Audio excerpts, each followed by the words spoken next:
Dans un petit port brumeux, où les bateaux revenaient chaque matin chargés de trésors marins, un homme tenait l'étal le plus prisé du marché.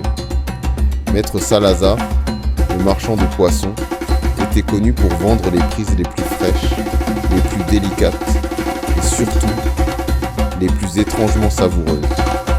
Ces poissons avaient un éclat particulier, une chair presque luminescente, et leur goût laissait une sensation enivrante, comme une vague de bonheur glissant sur la langue.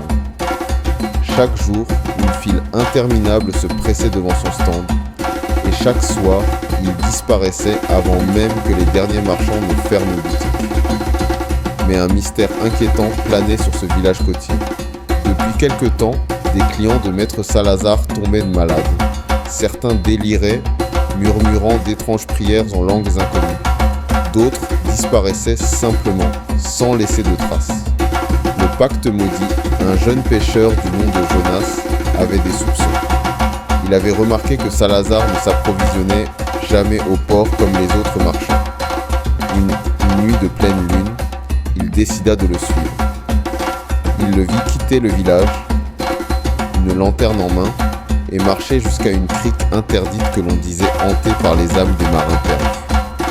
Caché derrière un rocher, Jonas observa avec horreur ce que faisait le marchand. Salazar s'agenouilla devant l'eau sombre et murmura des paroles dans un langage oublié. Les vagues s'agitèrent et une forme monstrueuse émergea des profondeurs. Une créature marine aux yeux vides, à la peau écailleuse et aux tentacules couverts d'algues putrides.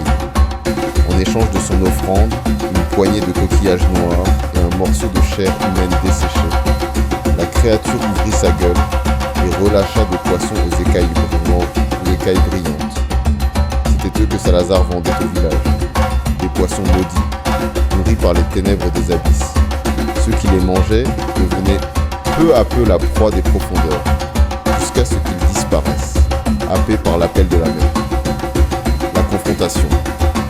Terrorisé, Jonas fit demi-tour et prévint les anciens du village.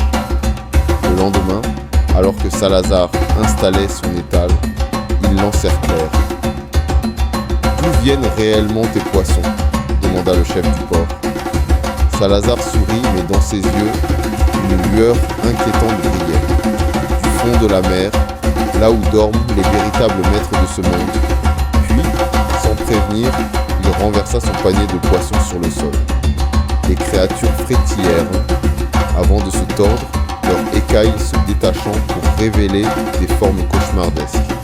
Des bras humains à moitié formés, des bouches d'ombre béantes, un cri collectif retentit dans le marché. Et lorsque les villageois relevèrent les yeux, Salazar avait disparu. Depuis ce jour, plus personne ne s'approche de la crique interdite.